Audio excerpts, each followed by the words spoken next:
నమస్తే అమ్మా. నమస్తే అమ్మా. అమ్మా, శ్రావణ మాసం మొదలవుతోంది. అవునమ్మా. శ్రావణ మాసం అనగానే పూజలు, వ్రతాలు, నోములు. మామూలా? మహిళలందరికీ కూడా ఎంత హడావుడి ఉంటుందో. అవును. ముందుగానే మనం ఇల్లు శుభ్రం చేసుకోవటం, దేవుడు ఉమ్, మందిరాన్ని శుభ్రం చేసుకోవటం, ఉమ్, పటాలు తుడుచుకోవటం, ఉమ్. హడావుడి మొదలైపోతుంది. అవునమ్మా. షాపింగ్లని, ఆ, వరలక్ష్మి వ్రతం అని. అసలు ఎప్పటి నుంచి మొదలవుతుంది, ఎప్పటి వరకు ఉందమ్మా శ్రావణ మాసం? శ్రావణ మాసం ఆగస్టు 5వ తారీఖుతో మొదలమ్మా. శ్రావణ శుద్ధ పాడ్యమి మళ్ళీ సెప్టెంబర్ 3 అమావాస్యతో పూర్తవుతుంది. ఓకే, సెప్టెంబర్ 3 వరకు ఉంది. సెప్టెంబర్ 3. ఏ విధంగా సంసిద్ధం అవ్వాలమ్మా ముందు నుంచి? అసలు మామూలుగా అయితే మనకు ఒక మాట ఉందమ్మా, ఆ, శ్రవణ భాద్రపదాలు అని జంటగా చెప్తారు. ఆ, ఏ ఏ ఆ, ఏ నెల గురించి ఇలా రెండేసి జంటలుగా చెప్పరు కదా. ఆ, శ్రావణ భాద్రపదాలు అనగానే వర్ష ఋతువు అని లెక్క. ఆ. అంతే కదా. జ్యేష్ఠ అవునమ్మా. ఆషాఢ మాసాలు గ్రీష్మ ఋతువు, శ్రావణ భాద్రపదాలు వర్ష వర్ష ఋతువు. ఋతువు. అయితే మనకు కొంచెం ముందే వస్తాయి. తొలకర ఆషాఢ మాసంలోనే వచ్చేస్తుంది. ఎప్పుడు వచ్చేస్తుంది ఆషాఢ మాసంలో అంటే తొలి ఏకాదశికి అటు ఇటుగా చినుకులు పడడం. తొలకర అయితే వేసవి కాలంలోనే అప్పుడో చినుకు పడుతుంది కానీ వేసవి పులకరింపు తొలకరే తప్ప అవును. నిజంగా వానలు పడేది తొలి ఏకాదశి తర్వాత నుంచి వానలు మొదలవుతూ ఉంటాయి. అవును. ఇంకా శ్రావణ భాద్రపదాలు వస్తాయి. ఎందుకు శ్రావణ భాద్రపదాలను జంటగా వాటి గురించి చెప్తారంటే, వచ్చేటటువంటి ఆ 2 నెలలు విపరీతంగా వానలు ఉంటాయి గనక అందరూ జాగ్రత్తగా ఉండండి అని హెచ్చరిక. ఉమ్. వర్ష ఋతువు. ఇప్పుడైతే మనకి ఇబ్బంది లేదు గానీ పూర్వకాలం అయితే వంట చెరకు దగ్గర నుంచి ఇబ్బంది కదమ్మా. అవునమ్మా. పొయ్యిలో కట్టెలు పెట్టి పొయ్యి వెలిగించుకోవాలి అంటే వేసవి కాలంలోనే ఈ వర్షాకాలానికి కావలసినటువంటి కట్టెలన్నింటినీ చాలా తెచ్చుకోవాలి. జాగ్రత్తగా భద్రపరుచుకునేవారు. ఉమ్. ఒక మాట ఉంది, పొయ్యి కింద పొయ్యి మీద అని. ఉమ్. పొయ్యి మీద గిన్నెలో బియ్యం ఉండాలి, పొయ్యి కింద వెలిగించటానికి కట్టెలు ఉండొద్దు. కట్టెలు ఉండాలి కదా. ఆ, కనుక దాన్ని భద్రం పరుచుకోవడంతో పాటుగా వేసవికాలం అయిపోతూనే, పూర్వం ఇప్పటి మాట కాదు, అమ్మా. ఇళ్ళు ఆ, పాకలు గనుకున్నట్టయితే తాటాకులు మార్పించుకోవడం, గడ్డి పరిపించుకోవడం, పెంకులు ఎక్కడెక్కడన్నా వాన పడుతుందేమో వాటిని చూడడం, ఇలాంటివన్నీ చేసుకునేవారు.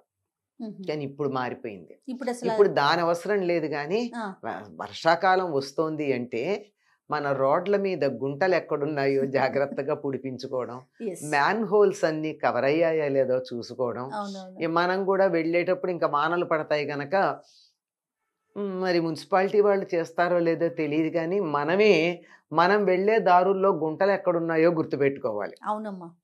ఇంకా ఇప్పుడు మనకి విద్యుత్ తీగలు బాగా ఉంటున్నాయి గనక వాటికి అడ్డం వచ్చేటటువంటి కొమ్మలు కొట్టించుకోవడం, ఇట్లాంటి పనులన్నీ వేసవికాలం వస్తున్నాయంటే ముందు జాగ్రత్త పడాలి కదా మనం కూడా. వర్షాకాలం వస్తుందంటే పొరపాటమ్మా, ఆ. వర్షాకాలం. ఆమె. వర్షాకాలం వస్తుందంటే మనం కూడా జాగ్రత్త పడవలసినటువంటి అంశాలు. అమ్మా. అయితే ఎక్కడెక్కడ చేస్తున్నారు, చెయ్యట్లేదు అనడానికి లేదు కానీ చెయ్యవలసినంతగా లేదేమో అని అనిపిస్తోంది. yes, yes. ఎక్కడో ఇవన్నీ ఒక కూడా ఉమ్, అంటే సమాజానికి సంబంధించి, సమాజానికి బయటికి సంబంధించి. సంబంధించి. అంతేకాకుండా వర్ష ఋతువు వస్తుందంటే చెరువులు పూడిక తీయించి సిద్ధంగా ఉండేవారు నీళ్లు నిలవ ఉండడానికి. ఆ, ఇప్పుడు నీళ్లు వచ్చేటప్పుడు మట్టి కొట్టుకొస్తుంది. మట్టి కొట్టుకొస్తే పైన ఉన్నటువంటి నీళ్లు వాడేస్తారు, అడుగునున్నటువంటి నీళ్లలో మట్టి మిగిలిపోతుంది. అవును. అందుకని చెరువు లోతు తగ్గిపోతూ ఉంటుంది. కనుక మట్టి పూడిక తీయడం ఇట్లా ఒకటి కాదమ్మా. వర్ష ఋతువు వస్తోంది అంటే సిద్ధపడవలసినవి చాలా ఉన్నాయి. ఓకే. ఇవి బయట అటు పొలాలకు సంబంధించింది, ఇటు మన వీధులకు సంబంధించింది, పొయ్యి కిందకి సంబంధించింది, పొయ్యి ఉమ్. మీదకి సంబంధించింది అన్నీ చెప్పుకున్నాం కదా. ఇంకా అసలైంది ఏమిటి అంటే ఇక్కడి నుంచి చాతుర్మాస్యం మొదలైపోయింది గనక యతులు వాళ్ళు పాటించే పద్ధతి వేరు, గృహస్థులు పాటించే పద్ధతి వేరు. గృహస్థులు ఇక నుంచి పూజాధికాలు ఎక్కువ చేసుకోవడానికి మొదలు పెడతారు. ఉహు. శ్రవణం అంటేనే వినికిడి అని అర్థం, వినడం. ఉమ్, ఉమ్. ఆ వినడం దేనికి? పూర్వం వినడం అంటే ఒక్క వేదంకే వినడాలు అని ఉండే. ఇప్పట్లాగా పుస్తకాలు లేవు కదా అప్పుడు. ఉహు. అంతా చదువంతా గురువులు నోటితో చెప్పడం, శిష్యులు చెవులతో విన్నేర్చుకోవడమే. ఆహా. ఆ, అందుకంతా మస్తకంలోనే ఉండేది. ఆ. తర్వాత హస్తంలోకి వచ్చింది, మరి పుస్తకంలోకి ఆ, హస్తంలోకి, ఇప్పుడు వచ్చేసి- బొటన్ వేల్లోకి వచ్చింది. కరెక్ట్ అమ్మా. అంతే కదా. ఆ, అలా ఉండేటటువంటి దానికి ఇంకెలాగో బయట తిరిగేది ఉండదు, తీర్థయాత్రలు ఉండవు, ప్రయాణాలు ఉండవు, ఉమ్. ఇంట్లోనే. ఇంట్లోనే ఎక్కువ ఉంటారు గనక ఆధ్యాత్మికమైనటువంటి సాధన చేసుకోవడానికి చాలా అనువైన కాలం. ఉహు. ఎక్కువ ఎండ ఉండదు గనక అలసట ఉండదు. ప్రశాంతంగా ఉంటుంది, చల్లగా హాయిగా సుఖంగా ఉంటుంది. కనుక కూర్చున్న చోట కూర్చుని చక్కగా వేదం చదువుకునే పిల్లలు వేదం చదువుకుంటారు, లేదంటే పురాణాలు అవి చదువుతూ ఉంటారు. వినికిడికి ప్రాధాన్యం ఇచ్చి, శ్రవణానికి ప్రాధాన్యం ఇచ్చి సద్గ్రంథాలు వినడం అనే దాన్ని మొదలు పెట్టాలి. ఇది మొదలు పెట్టడంతో పాటు దానికి కావాల్సినటువంటి సంసిద్ధత ఏర్పాటు చేసుకోవడానికి నిత్యం పూజలు అవి అత్యధికంగా చేయడం మొదలవుతుంది. కనుక శ్రావణ మాసం వస్తోందంటే ఇంత ఆలోచించరు. కానీ ఎవరైనా ఏమంటారండి, శ్రావణ మాసం వస్తోందంటే అయ్యో ఇల్లు బూజులు తీసుకోవాలండి, దేవుడిగా శుభ్రం చేసుకోవాలి, దేవుళ్ళని శుభ్రం చేయాలి అంటే ఈ వానల్లో బూజులు తీసి కడిగితే కూడా ఇల్లు ఆరచ్చు ఆరకపోవచ్చు. అవును, పూర్వం అయితే అలుక్కునేవారు. ఈ రోజుల్లో అది లేకపోయినా ఆరాలి కదా, ఇల్లు కడుక్కుంటే అలా చక్కగా ఆరిది అంతా శుభ్రంగా ఉండి ఏ బూజులు అవి ఇక పురుగులు అవి చిన్న చిన్న దోమలు మొదలైనవన్నీ వస్తాయి గనక సాలీళ్లు బలుస్తాయి, దాంతో బూజులు వస్తాయి. కనుక అవేం లేకుండా సిద్ధంగా కనుక ఉన్నట్టయితే ఇంకా సాలీళ్ళు వచ్చే పని లేదు, బూజులు కట్టే పని లేదు. వీలైనంత వరకు శుభ్రం చేసేసుకుని ముఖ్యంగా దేవుడి గది శుభ్రం చేస్తారు. ఇంకా అక్కడే కూర్చొని పూజలు అవి చేసుకోవడానికి ఎక్కువగా సమయాన్ని గడపడానికి. ఎందుకంటే శ్రావణ మాసంలో దరిదాపుల్లో చాలా రోజులు ప్రత్యేక పూజలు చేసుకునే రోజులు. అవునమ్మా. ఉదాహరణకి మొదలు పెడితే సోమవారాలు, తెలంగాణ ప్రాంతం అంతా శ్రావణ సోమవారాలు శివుడికి ప్రత్యేకంగా చేస్తారు. మంగళవారాలు శ్రావణ మంగళవారాలు వచ్చేసాయి కదా, శ్రావణ శుక్రవారాలు, శ్రావణ శనివారాలు కూడా చేస్తామమ్మా. ఇక్కడ చక్కగా చేస్తారమ్మా. శ్రావణ శనివారం నాడు వెంకటేశ్వర స్వామికి పూజ చేసి, శ్రావణ శుక్రవారం నాడు పేరంటం పిలిచినట్టుగా పేరంటం పిలవరు కానీ చుట్టుపక్కల వాళ్ళని, వెళ్ళే వాళ్ళని, ఇంటికి వచ్చిన వాళ్ళని అందరికీ కూడా ముత్తైదులందరికీ తాంబూలాలు ఇచ్చే పద్ధతి ఉంది. శ్రావణ శనివారం తప్పకుండా చేస్తారు ఈ ప్రాంతాలంతా. కనుక ఇప్పటికి వారంలో 4 రోజులు సరిపోయినాయి. సోమ మంగళ శుక్ర శని 4 రోజులు.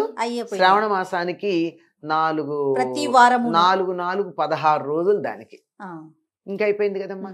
దీంట్లో పూర్ణిమకు ముందు వచ్చే శుక్రవారం చాలా ప్రశస్తమైనటువంటిది. అది ప్రత్యేకంగా వరలక్ష్మి వ్రతం చేస్తారు. ఇది కాక శ్రావణ పూర్ణిమ చాలా విశేషమైనది.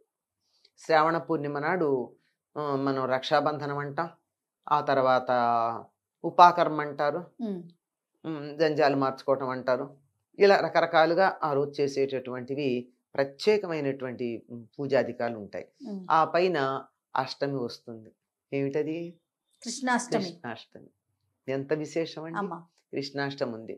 ఇలా అనేకమైనటువంటి పర్వదినాలు ఉన్నటువంటిది శ్రావణ మాసం కనుక ఇది పవిత్రమైంది. ప్రతిరోజు ఏదో ఒక విశేషమే, విశేషం లేని రోజే కనపడదు. ఏదో రకంగా దాంట్లో మనం తప్పనిసరిగా మనని మనం ఆధ్యాత్మికంగా ఉన్నత స్థితికి రావడానికి అనుకూలంగా చేసుకునే కాలం. వాతావరణంలో తడి ఉంటుందేమో, అలసట ఉండదమ్మా. కాబట్టి ఎక్కువసేపు మనం ధ్యానం చేసుకోవడానికి, పూజ చేసుకోవడానికి అలసిపోయామన్న భావన ఉండదు. కాకపోతే చలిచలిగా ఉంటుంది కనుక వెచ్చగా కూర్చొని నిద్రపోదామన్న భావన కలిగితే కలగాలేమో గానీ వాతావరణం చాలా బాగుంటుంది. ముఖ్యంగా అమ్మవారినే కొలుస్తాం కదమ్మా, లక్ష్మీదేవిని. ఇప్పుడు మంగళవారం నాడు గౌరీదేవి తల్లినే. ముందు సోమవారం నాడు శివుడు, తర్వాత మంగళవారం గౌరీదేవి. అమ్మ వాళ్ళిద్దరిని పిలిస్తే శివుడి అక్క సోదరుంది కదా శుక్రవారం లక్ష్మీదేవిని పిలిస్తే ఆవిడ తన ఒంటరిగా వస్తుందా? మర్నాడు శనివారం నాడు వెంకటేశ్వర స్వామి. కుటుంబం అందరినీ పూజిస్తాం. మంది కుటుంబ సంస్కృతం ఎప్పుడు చెప్తాను నేను, వీలైనన్ని సందర్భాల్లో చెప్తాం. మంది కుటుంబ సంస్కృతి కూడా అంతే. భగవంతుని ఆదర్శంగా తీసుకుంటాం మనం. అక్కడి నుంచే మనకు ఆదర్శంగా ఉండడానికి, లేకపోతే వాళ్ళ కుటుంబాలు ఎందుకు? మేమే ఇలా ఉన్నాం, మీరు ఉండండరా అని చెప్తున్నారు అన్నమాట. అంచేత అందరూ కుటుంబాలను అందరినీ వీళ్ళందరినీ ఆరాధించడానికి కావలసినటువంటి చదువుకు సంబంధించింది కూడా వేదాధ్యయనం. అర్హత ఉన్నవాళ్ళు, అధికారం ఉన్నవాళ్ళు, ఇష్టం ఉన్నవాళ్ళు వేదాధ్యయనం చేస్తారు. లేదంటే మామూలుగా ఏదో ఒక పారాయణలు, స్తోత్రాలు. అమ్మ ప్రత్యేకించి ఈ గ్రంథ పఠనం చేస్తే శ్రావణ మాసంలో మరింత మేలు జరుగుతుంది అనేది ఏమన్నా ఉందమ్మా? ఏదైనా చదవచ్చు, మన ఇష్టం. సాధారణంగా భాగవతాలను కానీ రామాయణం కానీ చదువుతూ ఉంటారు. ఎందుకంటే అవి ప్రత్యేకమైన పిచ్చి నియమాలు అక్కర్లా ఈ రెండింటికి. శుచైన వస్త్రం కట్టుకుంటే చాలు. స్నానం చేసి ఉతికిన బట్ట కట్టుకుంటారు కదమ్మా, సరిపోతుంది. ఇప్పుడు బయటికి వెళ్ళేటప్పుడైతే ఓసారి కట్టుకుని పండగలకి వెళ్ళి పార్టీలకి వెళ్ళి అనేది ఒక బయటికి వెళ్తే కట్టుకుంటారు తప్ప మామూలుగా ఇంట్లో కట్టుకోం కదా. అవును. ఇంట్లో ఉతికిందే కట్టుకుంటాం కదా. ఉమ్. ఉతికిన బట్ట కట్టుకుని చక్కగా శుచిగా కూర్చొని చేసుకుంటే సరిపోతుంది రైట్ అమ్మా. అమ్మా. మరి ఇంకా శ్రావణ మాసంలో ఉన్న మిగతా పర్వదినాలకి సంబంధించి, ప్రత్యేకించి రోజులకి సంబంధించి మనం విడివిడిగా మాట్లాడుకుందాం. అలాగేనమ్మా. నమస్తే. నమస్తే అమ్మా.